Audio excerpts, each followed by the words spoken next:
Bienvenidas y bienvenidos a Palabra Crítica. Soy Diana María, licenciada en Educación Infantil. Mi nombre es Ferlait Martínez Julio, maestrante en educación con la línea Inclusión, en el curso de Pedagogías Críticas y Decoloniales. Hoy queremos desarrollar el tema de cómo pensar críticamente de la Escuela de Frankfurt. Vamos a meternos en un tema que suena denso, pero es más cotidiano de lo que parece, la teoría crítica. No es crítica por criticar. Maestrante Diana, ¿de qué hablamos exactamente? Como señalan Balseca, Londoño y Triviño en su artículo sobre la Escuela de Frankfurt, la teoría crítica nace en los años 30 con autores como Horkheimer, Adorno y Marcuse. Y su gran apuesta era no solo entender el mundo, sino transformarlo. Balseca et al. 2017. Claro, porque en esa época veían cómo la razón ilustrada se había vuelto instrumento de dominación. No era solo teoría social, sino un análisis profundo del poder, el capitalismo y la cultura. García lo resume bien cuando dice que la escuela de Frankfurt critica a la ciencia tradicional que dice ser neutral, cuando en realidad sostiene intereses de grupos dominantes. En García 2007. Y aquí viene el puente con la educación. Para Araya, en su texto sobre la crítica e investigación educativa, insiste en que no podemos hacer investigación en las escuelas como si fuéramos científicos de laboratorio. Hay que meterse en el barro, preguntar, observar, sentir las contradicciones. Araya 2011. Ahí está lo que yo llamo el giro necesario. Porque si la teoría crítica solo se queda en libros de filosofía, no sirve. Por eso me gusta lo que plantea Vinícius Espinosa hacia una sociedad del conocimiento como emancipación. No cualquier conocimiento, sino aquel que ayuda a salir de la opresión, no a perpetuarla. Vinícius 2010. Y eso me conecta con un tema durísimo, la pobreza. ¿Sabes que Volvinic critica que medir la pobreza solo por ingresos es una trampa? Él propone algo radical, pasar de la pobreza al florecimiento humano. Y dice que eso no es una utopía, es exigencia ética. Pero sin una teoría crítica ni siquiera podemos nombrar esa posibilidad. Volvinic, 2007. Me encanta ese florecimiento humano. Pero, maestrante Diana, llevada a la escuela concreta, ¿cómo hacemos? Porque un maestro de primaria no va a leer a Adorno en el recreo. Exacto. Por eso entra la pedagogía crítica. Ahí está Giroux, que habla de educar en tiempos oscuros. Su idea es que los docentes no sean solo transmisores de contenido, sino intelectuales transformativos que cuestionaron por qué el currículo es ese y no otro. ¿Quién se beneficia? ¿Quién queda afuera? Esta es una referencia de Giroux 2013. Y más concreto aún, López investigó cómo aplicar la pedagogía crítica en básica y encontró que no se necesita una revolución violenta, sino prácticas como trabajar problemas reales del barrio, escuchar a las niñas y a los niños, validar sus experiencias y construir conocimiento juntos. Eso es aprendizaje significativo de verdad. López 2019. Claro, es que si no seguimos con la escuela como fábrica de obediencia, la teoría crítica nos recuerda que la educación nunca es neutral, de ninguna manera. O reproducimos desigualdades o sembramos conciencia. Muy importante esta reflexión que compartimos.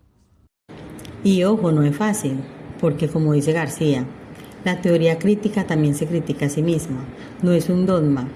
Y en tiempos donde todo se vuelve mercancía, hasta la educación, mantener esa actitud interrogante es un acto político. García 2007.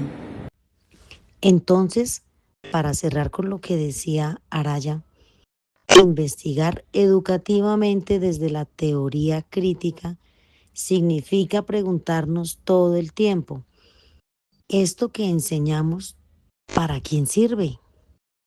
¿A quién incomoda? ¿Y qué podemos hacer juntos, estudiantes y maestros, para cambiar lo que duele?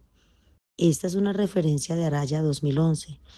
Resulta muy interesante hacernos estos cuestionamientos para despertar en muchos sentidos sobre esta magnífica labor. Dicho así, suena a esperanza, y no es ingenua, es esperanza crítica. Como dice Minimilis, emancipación es que el conocimiento nos haga más libres, no más eficientes para el mercado. Minimilis 2010.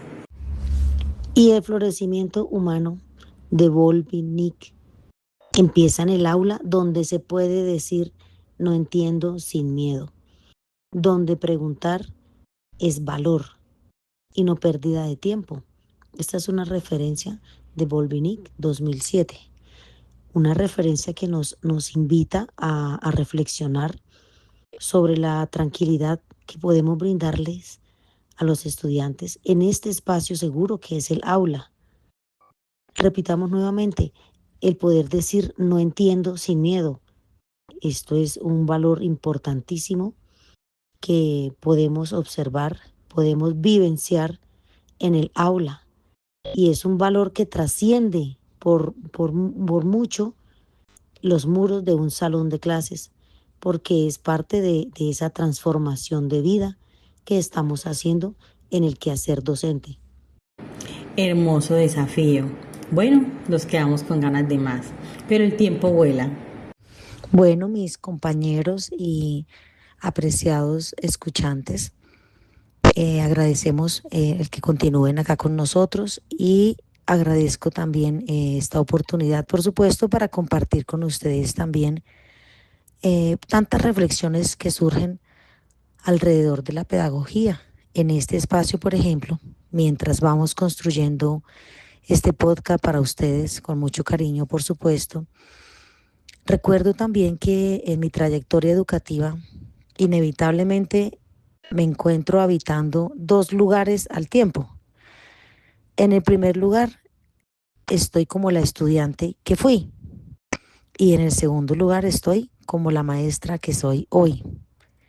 Desde esa doble mirada, comprendo que la educación no es una realidad estática, tal como ya lo habíamos mencionado, sino que es una construcción histórica, que va evolucionando, cambiando, fluctúa con el tiempo, que cambia con la sociedad, pero que también conserva huellas en las generaciones que la precedieron, los que estuvieron antes, y por supuesto va a dejar huellas en las siguientes generaciones.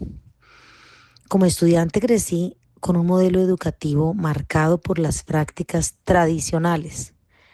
Recuerdo el aula donde el conocimiento se transmitía desde el docente hacia las estudiantes, hacia los estudiantes, donde la disciplina, la memorización, el cumplimiento de normas ocupaban un lugar central.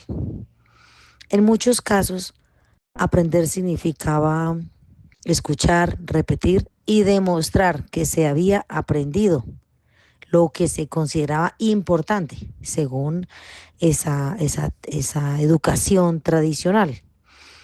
Este modelo tuvo muchas limitaciones, sí, evidentemente, pero sin embargo también aportó elementos valiosos, como por ejemplo el sentido de la responsabilidad, el esfuerzo constante, el respeto por el estudio y, algo importante, la valoración del conocimiento.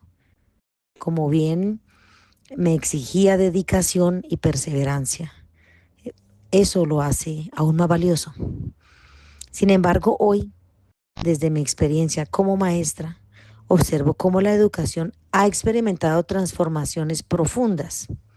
Las nuevas generaciones aprenden en un contexto diferente, Estamos siendo testigos de la inmediatez de la información. Esto es algo importante que vivimos hoy día a día en las aulas. La presencia permanente de las tecnologías y la necesidad de desarrollar competencias va mucho más que acumular esa acumulación de contenidos.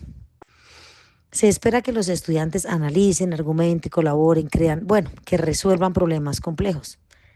El aula ya no puede entenderse únicamente como ese espacio que de repente aún recuerdo, esa transmisión de saberes de una forma unidireccional, sino como un escenario de construcción conjunta.